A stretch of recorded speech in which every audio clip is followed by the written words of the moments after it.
नमस्कार। आपका अखबार के YouTube चैनल पर आपका स्वागत है। मैं हूं प्रदीप सिंह। पश्चिम बंगाल के विधानसभा चुनाव में ममता बनर्जी की बम्पर जीत हुई। 294 में से 213 सीटें पार्टी जीत कर आई। तीसरी बार ममता बनर्जी मुख्यमंत्री बनी। लेकिन इतनी बड़ी जीत के बाद और फिर उसके बाद राष्ट्रीय राजनीति की महत्वाकांक्षा, प्रधानमंत्री के रूप में प्रोजेक्शन, ये सब होने के बावजूद ममता बनर्जी के सामने समस्याओं का अंबार है। उनके सामने बहुत सारी मुश्किलें खड़ी हैं जो आने वाले कुछ दिनों या ज़्यादा से ज़्यादा कुछ महीनों के अंदर इनको निपटाना पड़ेगा, इनका हल खोजना पड़ेगा। और उनकी समस्याओं का, ज़्यादातर समस्याओं का हल एक व्यक्ति के पास है और उनका नाम है इस देश के प्रधानमंत्री नरेंद्र मोदी। नरेंद्र मोदी उनकी बहुत सी समस्याएं एक झटके में ठीक कर सकते हैं, हल कर सकते हैं उसका, लेकिन वो करेंगे नहीं, क्योंकि उनको करना भी नहीं चाहिए। ममता बनर्जी ने 2 मई को नतीजे घोषित होने के बाद जो कुछ किया, भाजपा के कार्यकर्ताओं के साथ जो किया, उनकी सरकार ने, उनकी पुलिस ने, उसकी जांच सीबीआई से भी हो रही है, एसआईटी से भी हो रही है, कोर्ट की निगरानी में हो रही है। तो उस जांच का दबाव केंद्र सरकार बनाकर रखना चाहती है, उसको ढीला नहीं करना चाहती है। लेकिन मैं उसकी बात नहीं कर रहा हूँ, उसमें कोई ढील देने की बात, समस्या का हल इस तरह से खोजने की बात नहीं कर रहा हूँ। दूसरा कारण है जिसकी वजह से कह रहा हूँ कि उनकी समस्याओं का हल नरेंद्र मोदी के पास है। तो वो हल क्या है, उससे पहले ये जानना ज़रूरी है कि समस्या क्या है। अब आप देखिए कि उनकी पहली समस्या तो भवानीपुर की सीट है। वो नंदीग्राम में शुवेंदु अधिकारी से हार गई। शुवेंदु अधिकारी का नाम ममता बनर्जी के सामने इन दिनों ले लीजिए तो बल्लियों उछलने लगती, सुनना ही नहीं चाहती।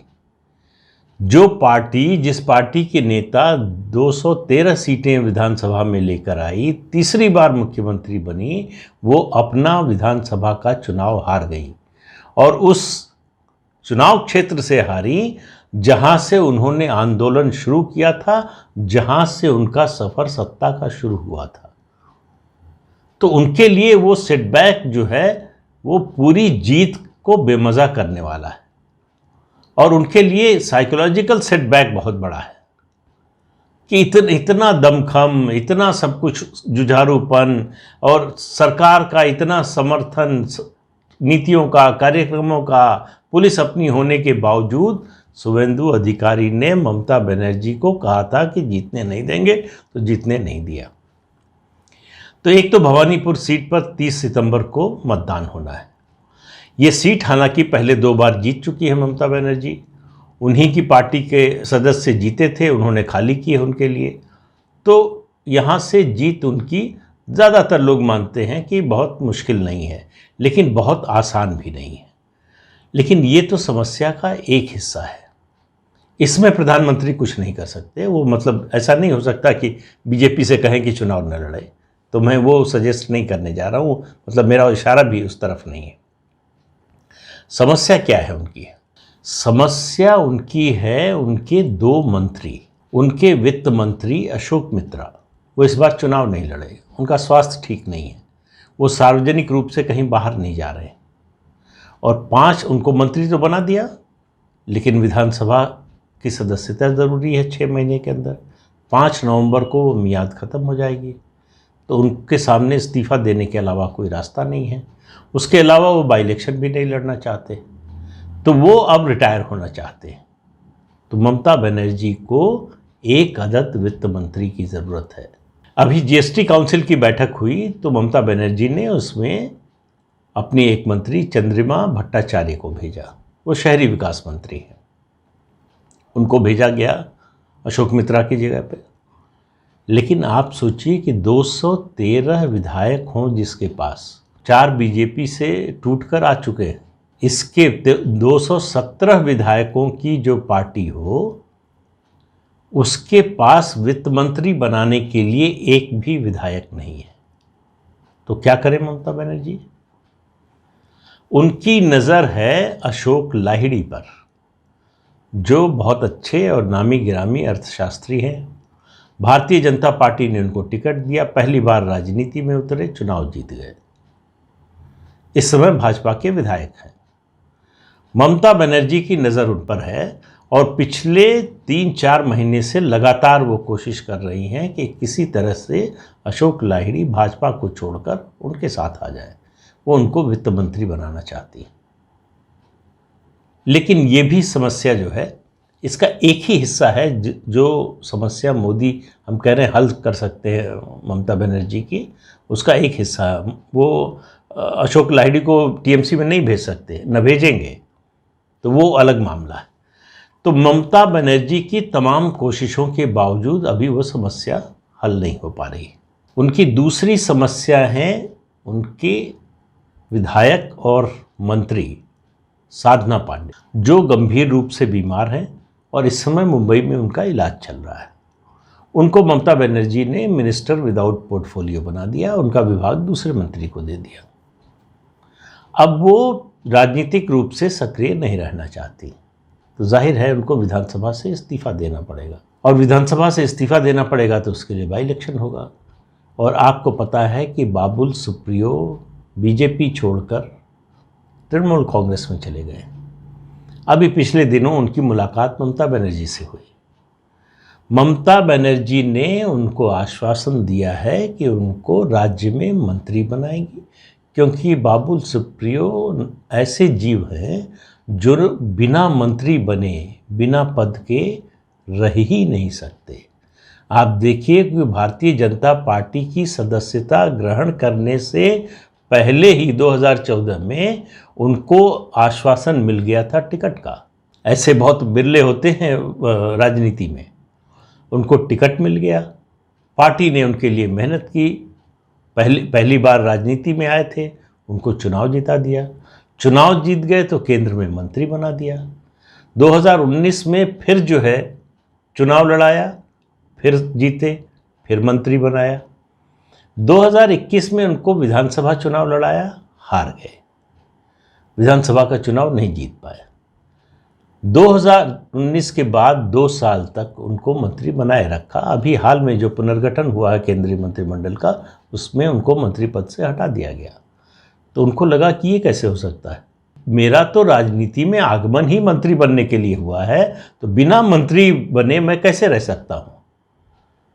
तो जो बड़ी बड़ी बातें सिद्धांत की, विचारधारा की और क्या क्या करते थे, कहते हैं ना पूत के पांव पालने में, तो पालना थोड़ा देर से दिखा जब 2 मई के बाद भाजपा कार्यकर्ताओं पर हिंसा हो रही थी, लूट, आगजनी, हत्या, बलात्कार हो रहा था, तो अपने चुनाव क्षेत्र में नहीं गए। उन्होंने कहा कि अगर मैं जाऊंगा तो टीएमसी के लोग मेरी गाड़ी तोड़ देंगे। तो उन्होंने अपनी गाड़ी बचाने के लिए लोकसभा की सीट कुर्बान कर दी, भाजपा की सदस्यता कुर्बान कर दी और ममता बनर्जी की शरण में चले गए, मेरी गाड़ी बची रहे। तो ममता बनर्जी ने कहा कि गाड़ी भी बची रहेगी, तुमको मंत्री भी बना देंगे। तो उनको आश्वासन दिया है कि शहरी विकास मंत्रालय देंगे, जो अभी चंद्रिमा भट्टाचार्य के पास है। तो अगर अशोक लाहिड़ी नहीं आते हैं तो चंद्रिमा भट्टाचार्य के वित्त मंत्री बनने की ज़्यादा संभावना है। और अगर अशोक लाहिड़ी जाते हैं तो वो पहले भाजपा के विधायक होंगे टीएमसी में जाने वाले। जो 4 लोग गए हैं वो सब के सब तृणमूल से आए हुए थे। 34 विधायक तृणमूल छोड़कर बीजेपी में आए थे। उनमें से सिर्फ 13 जीते, बाकी हार गए। इन 13 में से 4 गए, मुकुल रॉय, सोमेन रॉय, विश्वजीत दास और तन्मय घोष। ये 4 लोग हैं। ये चारों तृणमूल से आए थे, लौट गए तृणमूल। बीजेपी का कोई नेता जो नेता जीते हैं, जो विधायक बने हैं, उनमें से अभी तक कोई तृणमूल कांग्रेस में नहीं गया है। इसलिए उम्मीद ये है कि अशोक लाहिड़ी भी नहीं जाएंगे, ममता बनर्जी जितनी भी कोशिश करें। हालांकि प्रलोभन बहुत बड़ा है, 5 साल सीधे वित्त मंत्री का पद दिख रहा है। बहुत से लोग इस लालच में आ जाते हैं अशोक लाहिड़ी आएंगे, ऐसा लगता नहीं, लेकिन राजनीति में कुछ भी असंभव नहीं होता। तो अब सवाल यह है कि अगर आश्वासन दिया है ममता बनर्जी ने बाबुल सुप्रियो को, तो फिर देखिए ये मामला वैसा ही है जैसा पंजाब में सिद्धू का मामला है। आश्वासन दिया है मुख्यमंत्री बनने का, अगर जरा भी इसमें हीला हवाली हुई तो उससे पहले ही कह रहे हैं ईंट से ईंट बजा दूंगा, तो सिद्धू भी बिना उसके रह नहीं सकते पद के। वही हाल बाबुल सुप्रियो का है। तो उनको मंत्री तो बना सकती हैं ममता बनर्जी, लेकिन उसके लिए उनको विधायक भी 6 महीने के अंदर बनाना पड़ेगा। और इसके लिए ममता बनर्जी की नज़र माणिक तला पर है। माणिक तला वो कॉन्स्टिट्यूएंसी है जिससे साधना पांडे अभी विधायक है। अब ये मामला इतना आसान नहीं है। मैंने बताया कि वो रिटायर होना चाहती हैं और वो विधानसभा से इस्तीफा देंगी ही, तो लगता है कि क्या मुश्किल है, सीट खाली होगी, उनको बाई इलेक्शन लड़ा दिया जाएगा बाबुल सुप्रियो को।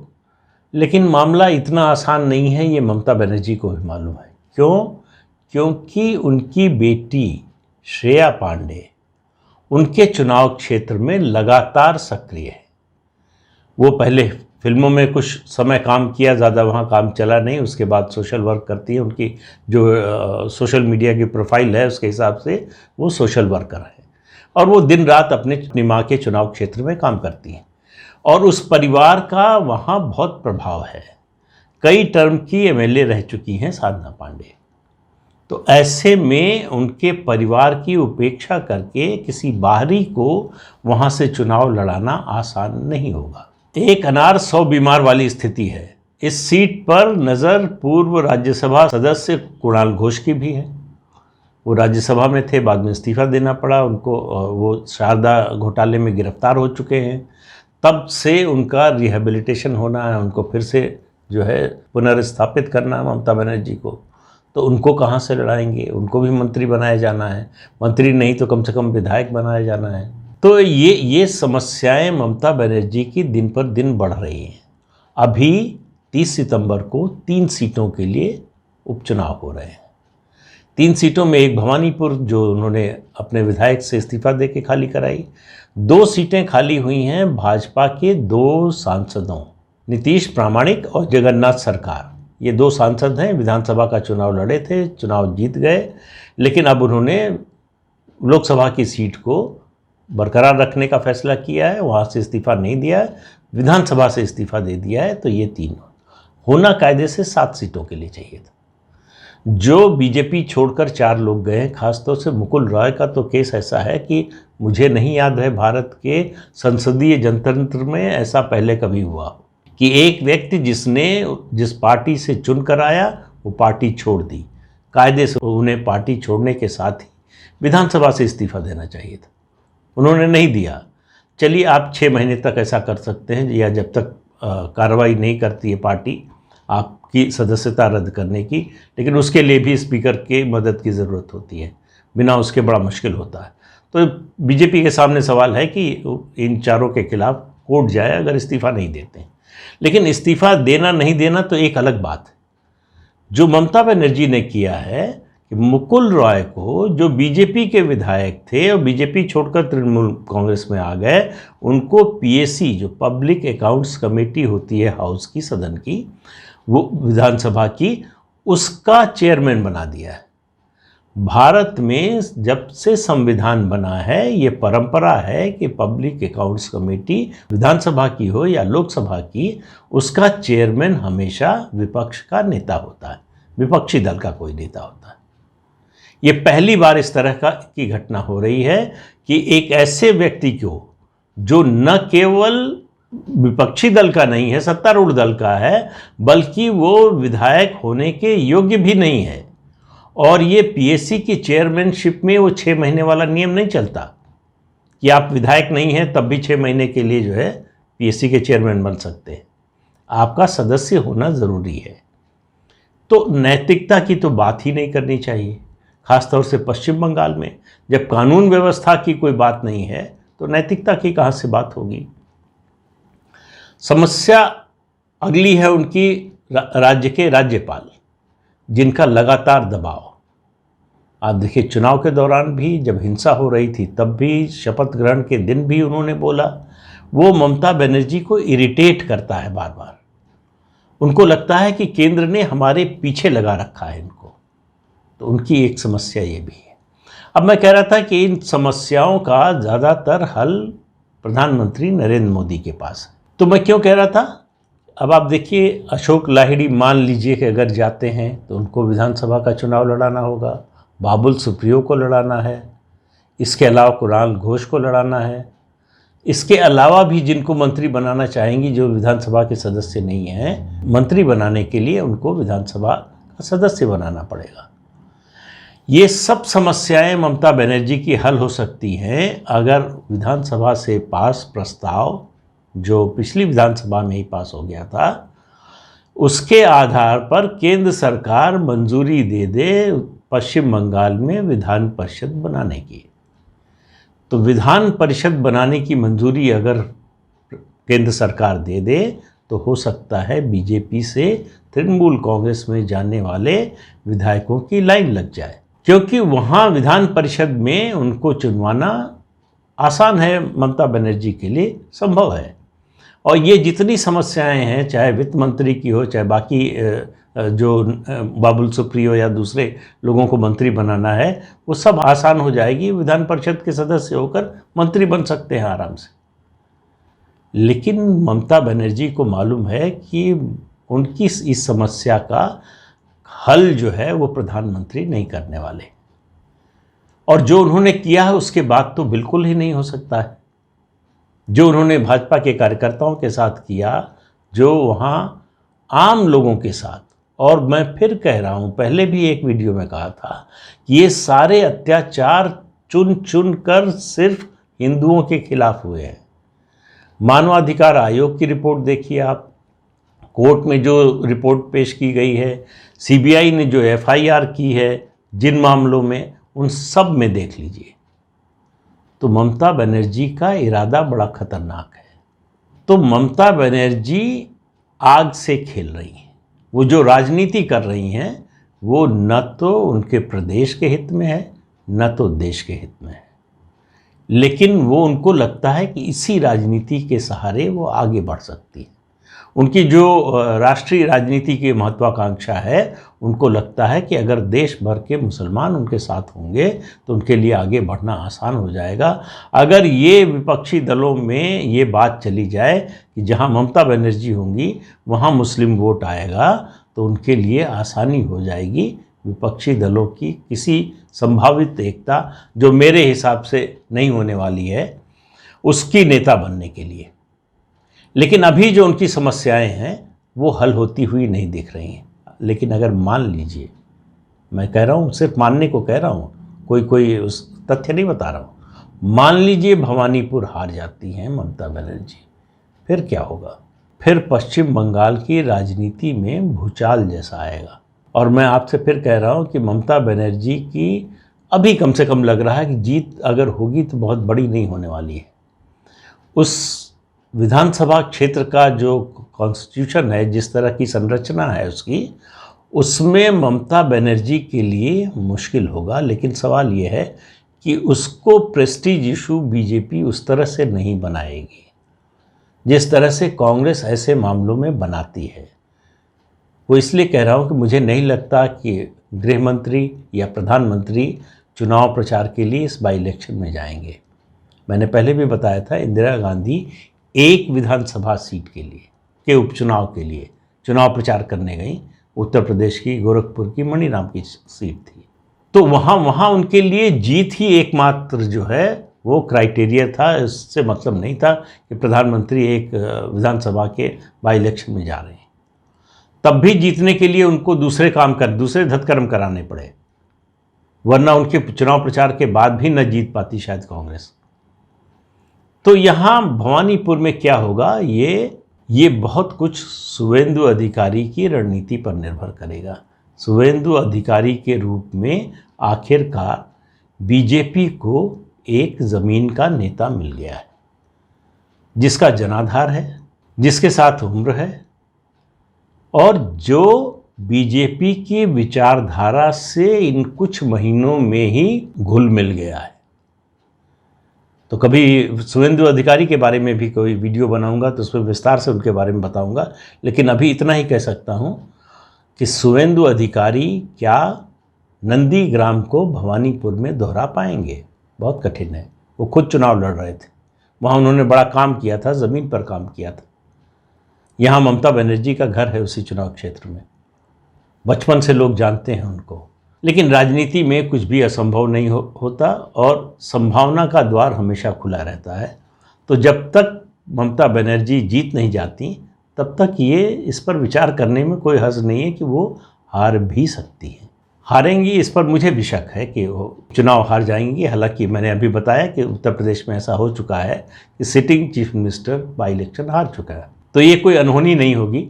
लेकिन इतना तय है कि भवानीपुर जीते या हारे ममता बनर्जी, उनकी मुश्किलें आने वाले दिनों में बढ़ने वाली हैं। चाहे वो कोर्ट केस का मामला हो, चाहे उनके भतीजे और उसकी पत्नी के खिलाफ ईडी की जांच हो, ये शिकंजा जो कस रहा है ये भी उनको परेशान करके रखेगा। और दूसरी उनकी शिकायत जो है, मैंने कुछ दिन पहले आपको बताया था एक वीडियो में, कि जिस तरह से कांग्रेस पार्टी ने उनका साथ देने से मना कर दिया, इस बात से बड़ी नाराज़। तो देखिए आगे क्या होता है। आज के अंक में इतना ही, अगले अंक में फिर मिलेंगे किसी नए मुद्दे के साथ। तब तक के लिए इजाज़त दीजिए, नमस्कार। आपको याद दिला दें कि ये चैनल देखिए, लाइक कीजिए और सब्सक्राइब तो ज़रूर कीजिए। नमस्कार।